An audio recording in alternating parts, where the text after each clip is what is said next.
All right, we're back here again. It's the Kobe and Kukwa podcast. Welcome again to today's episode.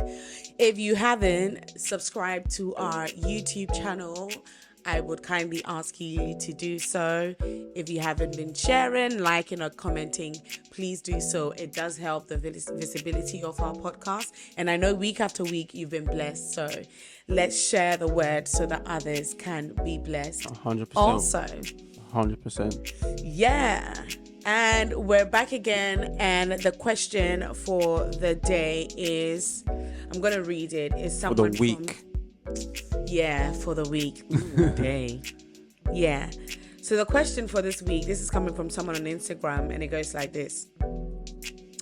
I am 27 years old, turning 28 by the end of this year, and my fiancé is 28, turning 29 this year. We have been dating, and it's a God-fearing relationship. That's no sex before marriage. Okay. That's an interesting way to categorize the relationship as What? God-fearing. A God-fearing Like, it's relationship. God-fearing because I've there's heard no that before. sex. People say that. No, I get it, but I'm saying that like the classification for God-fearing to say that is because there's no sex All right. Yeah. before marriage. Yeah. Anyway, I mean, to be honest, if you can control sex, then everything else. you've got it together. You've got it together. We have been dating a God-fearing relationship that's no sex before marriage for 8 years. Ooh, Wow. Yeah. And you we- know what? that's a long distance relationship. That's a long relationship for you to.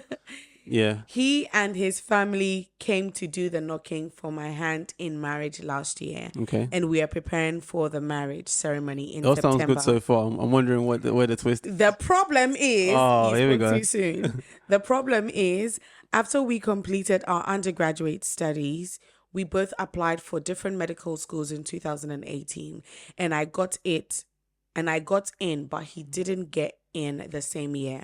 He tried the following year and got in, so that made me automatically ahead of him. Okay. Discuss. Was that the problem? Yeah. That I is don't- not. I That don't is see not there's a no problem. That is not a problem. There's no problem. I think maybe all. she's worried that, as the lady, she's worried that she's ahead. far ahead, yeah. But just 1 year is not actually a problem Yeah. because, like, even though, okay, cool, like everything seems to be going smoothly. And I think this is probably why, like, a lot of people have this perfect image in their mind about how things are gonna go Yeah. and how things are gonna be. So when you have the slightest inconvenience that's out It's of not even your like reach, inconvenience. It's like it's different. Like something that doesn't look like your picture. that's what I'm saying. Yeah. It's okay, maybe not inconvenience, but Yeah. it's something that's out That of doesn't what you play out thought the about. way Yeah. you want it. Then all of a sudden it's like there's an issue, but really there isn't There's an no issue with That's this. just the way it was supposed Yeah, let me to tell be. you, if you're watching this, don't worry about it. There's no Yeah. problem if they've gone to uni before you, and you're ahead at just finish uni, get everything together, maybe even get your job early, and then start saving up for your wedding. Yeah. Like it's not an actual issue. There's And you never nothing know. And you wrong. never know. Like after uni, if he finishes, he might just zoom ahead, Like there's One a thing certain I've grace. learned, that's a really good point. And one thing that I've learned in marriage is that money changes hands Yeah. all the time. Power changes Yeah. all the time. Power, money. Money, power. This does the same, no? No. Yeah, but I'm saying like things change, like Yeah, the roles, yeah, the 100%. dynamic changes Yeah. all the time. It's never going to be like one time one person is up, the next time it changes. Like there are times you would have to play a supportive role to your husband. There are times that he would have to support maybe a vision that you're driving in Yeah, that season yeah, of your life. yeah. You would have to support that. So things change all the time. And if you're tied to the stereotypical way of marriage, you would have a lot of issues because you think that things are not the way it's supposed to be. But the way that your marriage plays out is unique to you, and you need to embrace that Yeah, journey. 100%, 100%. But with this one, I don't Yeah, think. I there's- think there's you're fine. You've absolutely actually nothing done wrong. really well. Yeah. The only thing I would recommend is get married as soon as possible because Yeah, 8 years is a because long time. It's a very long time. But again, Ooh. you can't. And they haven't had sex for 8 years. Yeah, man. Nah, And I I can't rate her. obviously tell you because I don't know your full circumstance. Yeah. So maybe there's a reason why it's been so long. But me personally, I would have gotten married a long time ago because Yeah. way too long. But yeah, well done. Congratulations on your relationship. Congratulations Yeah. on your knocking. I'm looking forward to your wedding.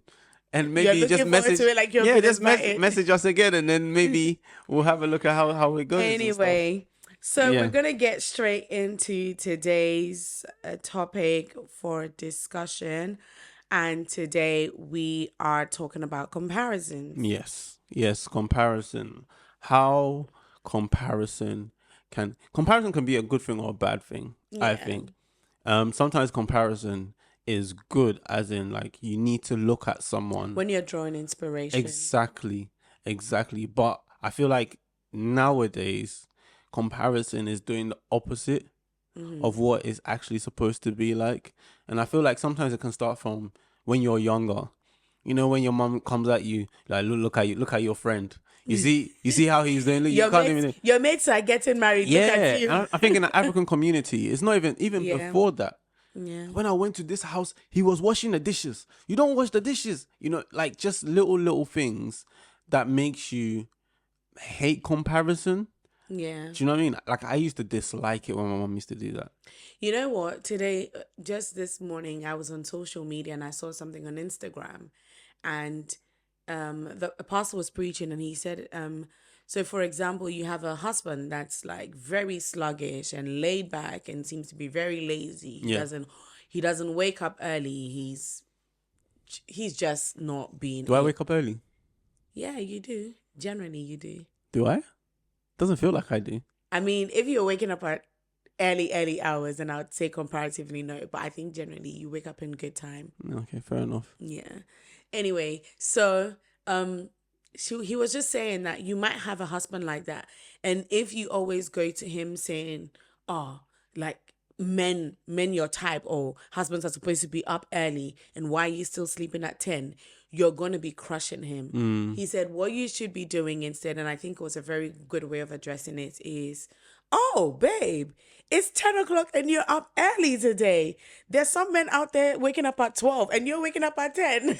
Yeah. Even though that sounds like a bit funny, it pours courage into your partner. I think Bishop T.D. Jakes said it like The shopping thing. the shopping Yeah, I thing. remember, If you see a man carrying like 3 bags, instead of like saying, "Oh yeah, look, you can't even carry 4," just be like, "Raw, babe, you're strong. Well Look done, at you're carrying 3 bags," and be like, "Oh yeah, you ain't seen nothing yet." You Yeah. end up picking up another one. So it's just encouragement. Yeah. And I think that's where the comparison thing starts. When you're younger, you know, you are naturally taught and like wired to compare yourselves to others in terms of grades. You know, in Ghana, I hear that they put the grades up. Listen, the grades are on the board. I don't get that. Everyone sees your position. So you can't even lie to anyone and tell them you got an A. Yeah. We all see it. Yeah. No. So yeah, that's how it starts. Yeah. But Yeah. go on, go for it. I was thinking, like, I was gonna ask, like, why do people compare? In my mind, I think the idea of comparison starts from the expectation to always do better. Okay. So it's like it's good, and it's a good mindset to have in life that generally you should progress. I mean, Yeah. everyone wants to move forward. But the expectation to always do better without encountering challenges, I think, is what makes that idea of comparison very highlighted in our society. Yeah. Because let me not say no one, some people are doing that active job, but no one talks about the journey and the struggles that they experience. People are talking about the milestones they've hit, the targets they've hit, where they've arrived. We don't see examples of people going through their journey and being vulnerable about it. It's only usually you'd see people talk about the journey only after they've overcome it. Yeah. And after they've overcome it, it becomes a testimony, so it looks great. Yeah. But people are not as vulnerable as they could potentially be. Yeah. Yeah. So because of that, it makes it look like struggles are defeat. But I don't think the emphasis should be placed on the destination or the milestones as much as it should be placed on the journey. Yeah. Enjoy and embrace the journey. And what I keep saying about one of the things that makes our marriage really unique and beautiful to us is that we've embraced the journey along the way. Have we had struggles? Heck yes. We've had a lot of struggles, but we've embraced them as they come. I think most of the time we actually do take those struggles that people would see as struggles as challenges. Yeah. So it gives us fuel. That's what I was gonna say. I've got a friend, and he is one person I really look up to. Yeah. When it comes to like career and how he's doing in his career, and the money that he's making and stuff like that, the investments that he's doing. And recently he came to the house and he was like, "Yeah, I've got a new car." Yeah. You know, and we went outside. We went to look at a new car, and I could look at it, and I mean, it's a point. It's a thing of perspective, right? Yeah. And how you see it. You can either look at it and be like, "Oh, he's got a new car, and I don't have a new car. Look how much money he's making. I'm not there yet." But for me, I looked at it and be like, if he's done it, I could do it. Yeah. Do you know what I mean? Yeah. Like if he's done it, then it shows that it's possible. Yeah. You know, so it makes it look closer to me when I see someone else doing it. You know, some people come to, like, our house is ridiculously tidy most of the time, and a lot of people are just like a show house kind of thing, where people are just like, how do you keep your do house? You live here actually? Yeah. Exactly. And people always will compare this house to their house, Right. but you realize that you should come to someone's place and just be like, okay, cool, like, I can do this. If someone who's got 3 kids and they're all about, how much more me, who I have just a room to look after and everything is out of place. So it should challenge you and push you. So it's just your mindset. Yeah. It's just your mindset. And as you were telling that story about our friend, one of the things that was highlighted to me is like purpose and discovering who you are and the lane that you're on. Yeah. When you don't know who you are, you don't know where you're headed, you're distracted by anything and everything. Yeah, yeah. So whilst you were looking, we were out there, whilst you were looking at the car, and I know you're into technology and stuff like that. So whilst you were looking at the car, you're like, oh, this is sick, this is cool. Like, trust me, the car is a really nice car, but I was just like, yeah. Because for me, like, I wasn't fussed by it because I'm not moved by cars. Yeah. So it didn't really do much to me because it's just not me, and things like that will not move me as much as it moved you. Yeah. Do you get what I mean? And I think when you're not clear on who you are, where you're headed, and what you want out of life, you just start being distracted by so many things. Yeah. So when people are achieving certain things, you feel like that is the standard. There is no standard. You set the standard for your life. And until you have a specific standard for your personal life, for your marriage, for your education, for whatever phase of life you're in, you're going to always feel like you've not reached or you've not accomplished. Exactly. You know? So I think even before you try to fix that issue of comparison and feeling like your life is not where it's supposed to be, ask yourself, do I really know where I'm headed? Because when you start asking yourself those questions, you start to realize that you might be even more blessed than you think. Yeah. We can look at our journey, and in perspective, someone might look at us and think we haven't even scratched the surface. And we haven't even arrived. Do you know what that brings me to? Is when I was younger, there were certain people, like when I was like a kid, like 10 or something. Yeah. I'll go to one of my friends' house or something, and they have loads of toys. Yeah. You know, and you know their parents.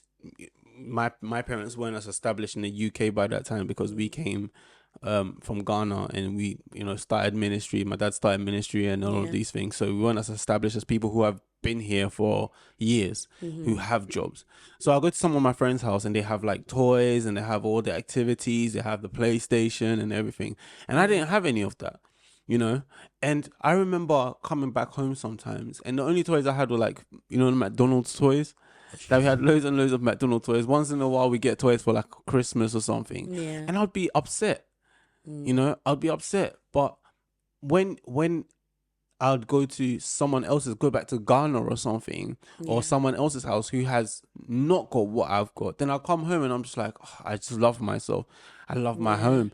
So it's just looking at what you have and what you carry is really, really important, and being grateful for what you have. Of course, look at other people and use it to challenge yourself to say that this is what's possible.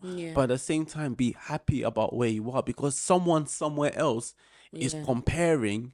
Do you know what I mean? And wishing to be where you are at the moment. And though I think that's one of the best ways to combat and overcome that spirit of comparison is gratitude. If you want to overcome that spirit of comparison, start from a place of gratitude. Instead of looking outwardly, look inwardly and ask yourself, what is it that is in me? What is it that is around me that I have, that I can be grateful for? When you're looking outward, you totally forget about everything that you've got. But when you start looking internally, you realize that, you know what? I'm a whole lot blessed than I thought I was. I'm walking in answered prayers. And I say this all the time, like this is the first house that we bought. We know that by God's grace, we would own more properties. And they would be better than this one. But we always talk about this place, and we always appreciate this place. For someone, they might feel, oh, it's not that much. It's just a stepping stone kind of thing. It's just a stepping stone. But we're so grateful. I walk into our space, our living room, our bedroom, our kitchen, and I look at our house and I'm like, wow, I'm so blessed. Our house is so beautiful. Do I know that we're going to get more and better? 100%. But it doesn't take away. I'm not so fixed on what's next that I miss what's happening now. So just be grateful. Look at your life. You have so much to be thankful for. But until you start magnifying those things, what you want to see will not multiply. And you know what? Sometimes comparison seeps into your marriage. You know, it seeps into the joy you have in marriage. You know, when you're looking at what like other marriages and other people are doing, maybe their man is a lot more outgoing than your man is, and you're coming back and he's at home and he's on the console, or he's watching TV, or he's working, and you're just like, look at you, how can you not move? Well, look at, they're going out, they just went to dinner, these guys just went to Dubai, we haven't been to Dubai. You know. But he's not that kind of person. He's the kind of person to say, like, okay, cool, like, let me save up some money, let me do some investments, and then by the end of the year, we'll go out. But the other people are more splashy. But you're looking at not at the fact that your man is very responsible with money, but you're looking at the fact that he doesn't spend. There's definitely something that he does right. Exactly. And look out for that thing that he does right and amplify those things. And that's what you were doing when you first got married, before you even got married. You were amplifying the good things. Like, even if someone came to you and said that, look at this, look, the red flag over there, sometimes you ignore it because you're so focused on how he treats you, how he talks, about his eyes, how he laughs, how everything is amplified that is good. But for some reason, as time goes on and you start comparing, you start looking at what other people have, then all of a sudden it's like, he's not good enough. He's really bad. Look what he did, all this. He doesn't do this. He doesn't. But there's a lot of things that he has, and a lot of things that he does. Many people, like, by God's grace, because of the position that we're in, many people will look at our marriage and think like it's the dream, you know, and we're not oblivious to the fact that we are blessed. Our marriage is good by the grace of God. But when we have challenges, we don't all of a sudden forget about the fact that we are blessed to be in the position that we're in. You know, people can look at us and be like, oh, you know, I mean, we would never post an argument it's true. It's true. On social media. By the way, I hope no one looks at our marriage and just. You can draw inspiration. I think there's 100%, and that's the whole reason why we're doing this. Is just to show that, inspire you to have a godly marriage. But don't look at it and compare and to be your upset at your spouse yeah and your husband yeah because your spouse has yeah something that they maybe do I don't have, maybe my wife doesn't have. yeah. Just appreciate them and what you And it actually goes do back to carry. what I'm saying. That's what makes our marriage unique, is that we're so grateful for what we have and Yeah. who we are Yeah. and where we're at. Yeah. We're not sitting here thinking, like, when we set our goals, we're not setting goals because of what others have done. Yeah. We've set goals because we know what we're capable of. Yeah. And I think sometimes people are so fixed on, like, the potential, so it's like they're reaching so much for the potential that they don't realize that there are stepping stones Yeah. to where you want to get to. There are 100%. stepping stones. And no greatness, someone says greatness starts small. No one, people who just blow up in an instant, give it time and they'll be nowhere. Yeah. Because they've not developed character, they've not developed patience, they've not developed endurance. So give them a big platform, give them their breakthrough. And in a matter of a year or 2 years, they'll be nowhere to be found Yeah. because they've not built the muscles that it takes to handle that level of success or achievement.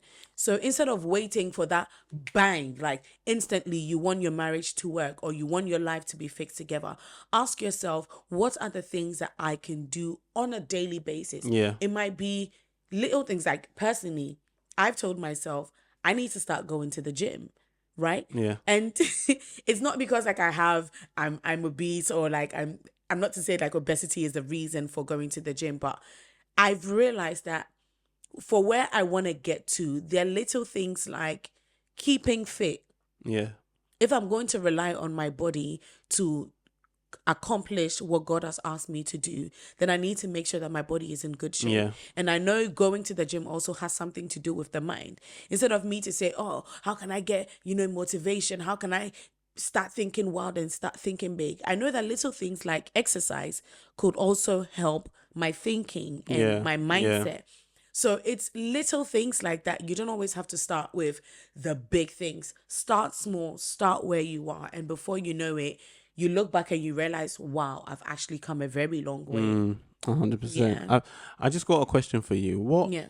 Because we know that a lot of in this generation, that social media has a lot to do with the joy that people feel in their lives. Yeah. Social media has a lot to do in terms of everyone is looking at social media and automatically comparing themselves. So everyone is always trying to outdo each other. So like, you'll just go on social media and then people are always posting that they're out on holiday or whatever, but you're at home and you're going through a mundane it's a fluke. thing. It's not real. And that's the thing. What effect? That's gonna be my question. What it's not effect do real. you think social media has on people's minds? So that's what I'm saying. One thing, it can be good when you're drawing inspiration. Yeah. If it's feeding into your joy and how you see your life and it's making you feel down, you need to turn that off. Yeah. You need to move away from social media.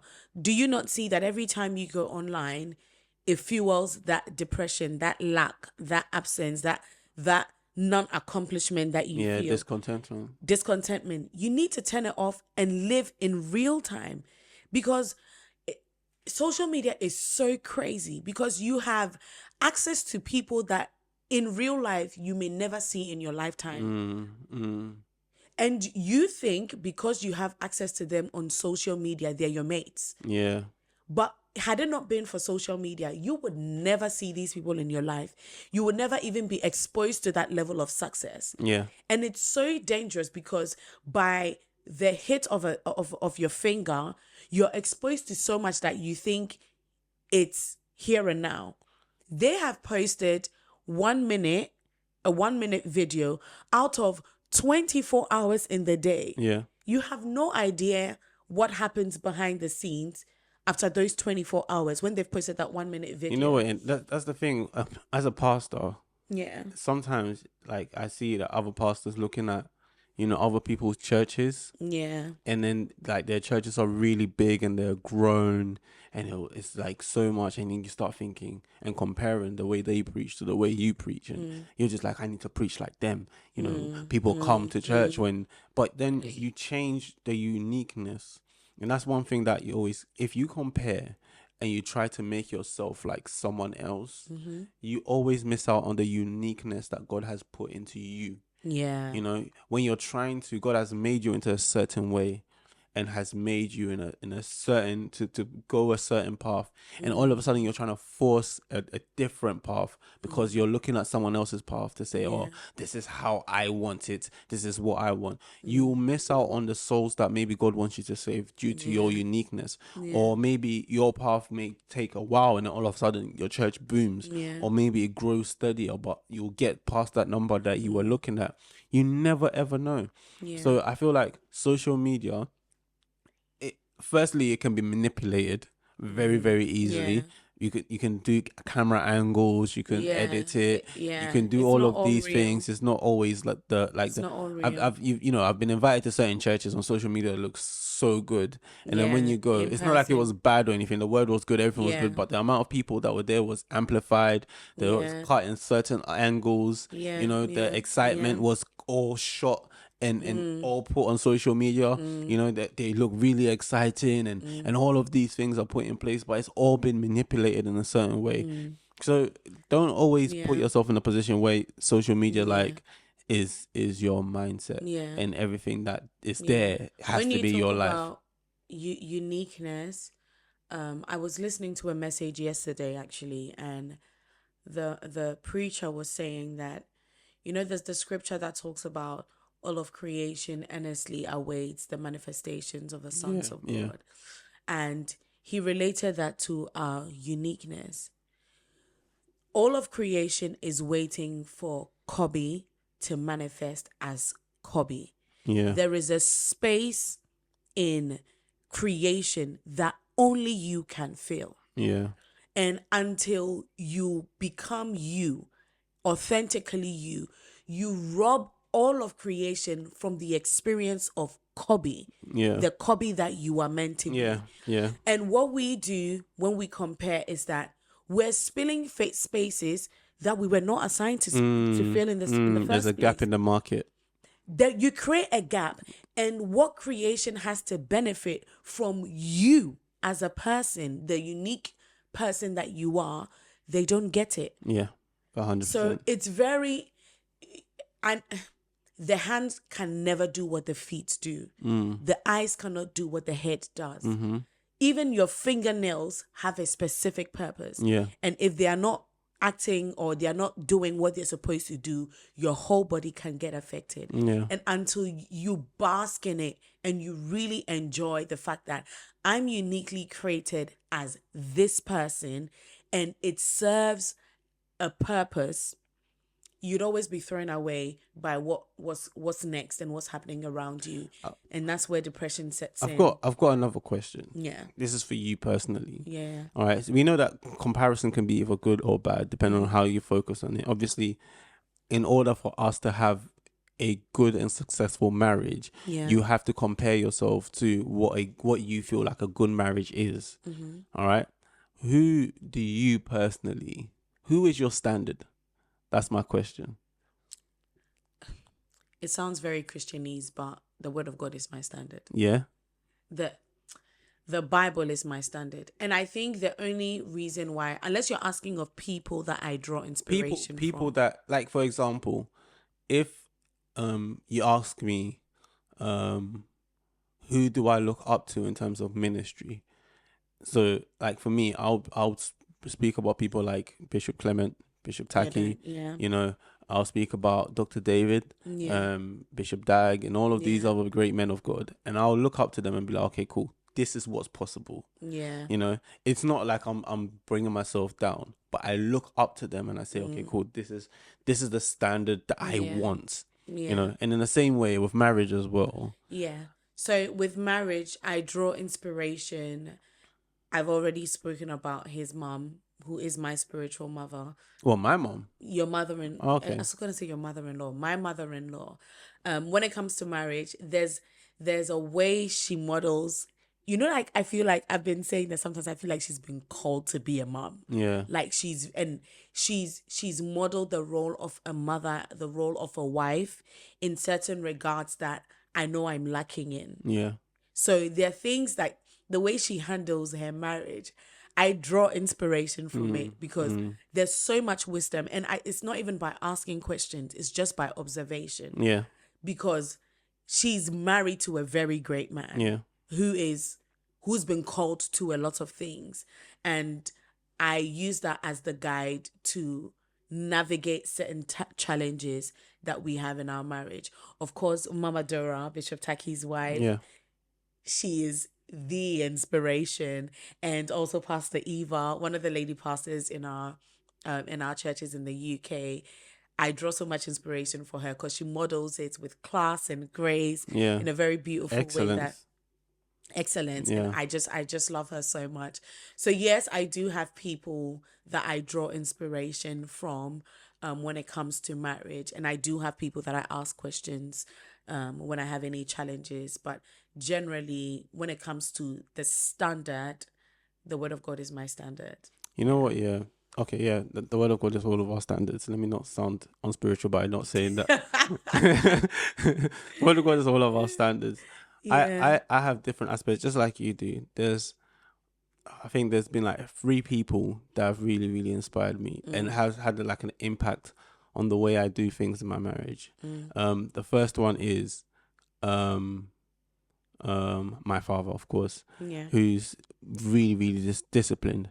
You know, he's very disciplined when it comes to like his life and ministry. He's very he models seek ye first the kingdom of God, you know, without making your family suffer. You know, he's one that I really look up to. That's one. Your dad. Yeah. He just the way he was able to look after his family.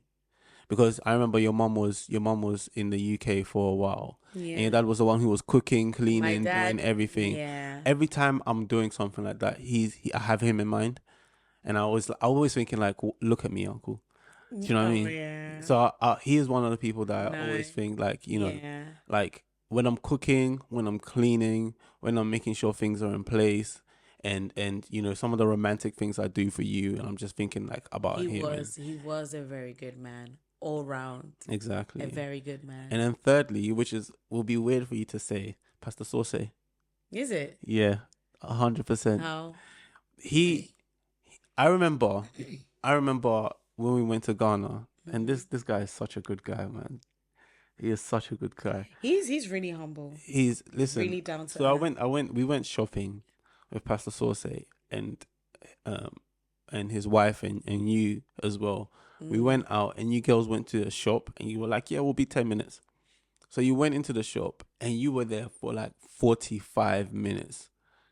Is it? I will never forget. You were there for so long. Was it clothing or what? It was clothes. Yeah. But in Ghana, it's like, it's not even like a mall. It's one shop. Like, how are you going to spend that much time? Okay, maybe 45 minutes exaggerating, but it was like half an hour to 40 minutes. Yeah, I remember now. And I was just like, what are you guys doing? I felt like calling your phone. I felt like yo, like usually I'll be like, babe, what are you doing? Like you said 10 minutes, like what's going on? Yeah. And I think that's my dad kind of thing would come out and be like, wait, you said 10 minutes, what's going on? Why are you taking so long? But he was just chilling. Like he did not flinch. He was on his phone, he was chilling, he was like, it was as if like he knew that it was gonna happen, even though like 10 minutes, and he was just calm. And then when he got in, when you girls came back, right? You came back a little bit apologetic because you kind of knew that. Yeah. That you took the mic. I took the piss. Yeah. You knew that you kind of took the mic. So when you got into the car, you were a bit like, oh, sorry, this, that. Sorry, yeah. But Pastor Sauce's wife was just getting in the car, and Pastor Sauce was like, you get everything? Did you find everything? All right. Are you all right? Can we go? And then did it teach you to be like a bit more patient? In my head, I was thinking, are you not upset? Are you not angry? But then I was like, okay, maybe, you know, I need to learn how to be a bit more graceful when gracious when it comes to things like that. Yeah, either way. So I just started picking things up and I tried my best. And, you know, I think one of the things that he does a lot is he prays a lot. So a lot of the patience comes from there. If you get Yeah. frustrated a lot, then obviously I can tell sometimes when I'm frustrated a lot and I'm like, okay, cool, I need to spend some time. Is the flesh talking? Yeah.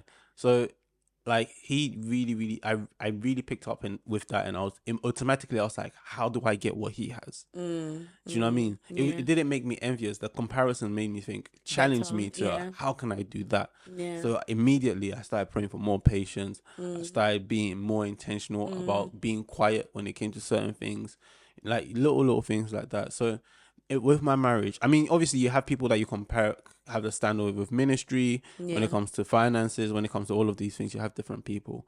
But when it comes to marriage, those are the main ones that came into mind. Cute. Nice. Yeah. That's nice to know. All right. That's all we have time for today. I hope this was a blessing to you. Yeah. Remember not to compare things in a negative way. Always use the challenge. If your spouse is going off on you, ask them, who are you comparing me to? Where's this from? Yeah. What's the root of it? What's the standard that you've set, or who has set your standards in your mind that you expect me to meet their standard? Right. You know, and that's a good question to ask around. So don't compare in a negative light. Always use comparison to push you, to encourage you, and to move you forward. And I know that God will bless you and you'll be happy and joyful in your life. But yeah, again, don't forget to subscribe, share, and let people know more about the podcast so that we can bless them, and also get in touch with us. Pardon? As they have been. Yes, as you have been blessed as well. And also don't forget, write a comment, put your questions in. We'll be happy to answer questions. DM us on Instagram, whatever. Follow us at Kobe Says and Alberta Sehene. And yeah, we're just here for you. We love you guys. Take care. We'll see you next week. All right. Have a great week, guys. Take care. Bye. Bye.